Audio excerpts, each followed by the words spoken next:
Immersion. Why is it so important to a game's success? Is it because we enjoy something that feels real? Or is it because we wish to escape from our lives and step forward into a world of fantasy and life? Immersion at a certain point in time is gaming, at least in my opinion, at its fullest. But there is one game that surpasses all others in feats of immersion. In that game, you can probably guess from the thumbnail, being Hallownest. From the second you drop into Hallownest and find your character in Dirtmouth, the tone is set, one of death, forgotten promises, and the once beautiful land forsaken. Hollow Knight has this aura to it when you play, something that makes you feel more than just a player. From the sad town of Dirtmouth to the Mantis Arena, and this is all because of the environmental details. If you've played Hollow Knight, you would know that every single area within this game has its own aesthetic and music. This change in the environment almost gives you the feeling of playing the game for the first time. And in video games, I have never been an explorer per se. I boot up a game, experience the story, and leave. But with Hollow Knight, everything feels different. The world itself is the story, and every new location, every new area further expands on the world of Hallownest. Without a quest tracker or a yellow mark telling me where to go, I can focus on other things, letting me see the true beauty of this world. The world of Hallownest is beautiful and terrifying all at the exact same time, but the bench is the perfect break from this journey, where the player can just pause, check their map, reassemble their charms before moving out again.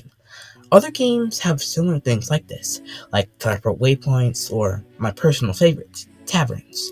Yet, in Hollow Knight, the rest area isn't some big village or big building with tons of NPCs lagging your game console. It's a simple bench. A bench in a world filled with crazy monsters, literal gods, and wait, is that a repair ant? The point is, in a world filled with infinite chaos and terror, a simple bench is all that's needed to give resurgence. So, yeah, I really like the bench. The world of Hollow Knight is empty, with barely any towns or safe places besides the occasional friendly NPC. This world lacks life, but it still feels so alive because of the lack of people. Now, don't play off the video, let me explain. Starting at the Forgotten Crossroads, you can travel all the way to the City of Tears and not meet a single village-type area, only scattered NPCs. But because friendlies are so rare, encountering one feels so good, because at last, someone in this world is not attempting to kill you. When I played Hollow Knight, I felt genuinely sad when I had to leave an NPC besides this guy, because of that moment of peace and rest during that interaction. It's gone, and I'm back once again forced onward. This feeling of nothingness but aliveness has a name, and it's called being hollow. The meaning of hollow is having a hole or empty space inside something. While the word hollow is supposed to describe the Hollow Knight, it can also describe the world in a way. Hallownest is an empty hole, a lifeless hole, but it is still a hole. What do you mean by that? While this hole seems empty, emptiness, at least in my opinion, is not nothing. Nothing isn't a black space or force. It's simply nothing. Nothing is nothing. Translating this to Hallownest, barely any bugs are left alive in the world. It's hollow, but not nothing. It's just empty. This can be shown in the Hollow Knight himself. He was supposed to be a hollow vessel to hold back the corruption seeping into Hallownest, someone that could hold back the darkness without feeling any pain. But the Hollow Knight developed emotions, feelings toward his creator. In my eyes, it seemed like the Hollow Knight saw the Pale King as a father, and this emotion caused the corruption to overtake him, turning him into what he is today. This is the beauty of Hollow Knight, that such a simple word can be branched out into so many different meanings. The map is one of the more confusing things in Hollow Knight. Unlike other games where you have to find some sort of object to unlock a new area, in Hollow Knight, the map simply fills itself out and updates once you reach a bench. This, combined with the fact that there are multiple ways to enter one location, adds a feeling of accomplishment whenever you find a new area. In fact, your map starts out as a blank piece of nothingness, but eventually turns into a timeline of all the places you've been and all the battles you fought. This is why this game is so addicting. You defeat a boss, and now there's this feeling of, wow, I conquered this area with my pure skill alone. It's why this game is compared to other very hard open world games, like Elden Ring and all Souls-likes. But these other hard open world games cannot compare to Hollow Knight when it comes to maps.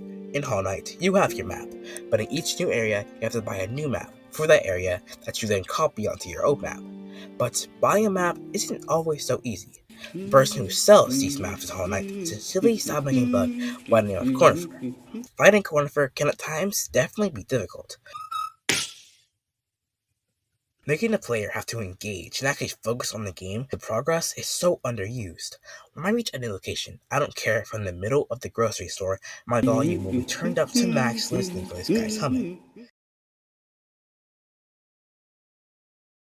The audio design in this game is simply godly.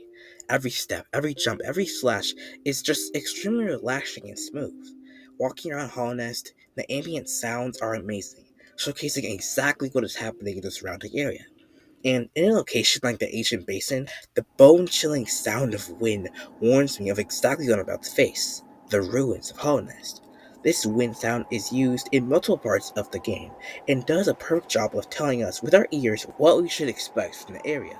Another amazing detail pointed out by Jennifer Death, her video being a link in the description, are the transition areas in Hollow Knight. Before entering a new area within the game, the audio will silence and the landscape will slowly change into a new theme. This fact can easily go unnoticed, but is a great detail within Hollow Knight. In conclusion, when all these details are combined, you get an excellent game like Hollow Knight. And while Hollow Knight does have its flaws, very few mind you, its world is simply amazing.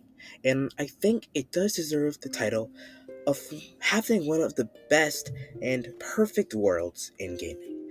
Thank you so much for watching this video. This took a very long time, so if you want to support my channel, just press the like button. Thanks so much for watching, and I'll see you guys Starside.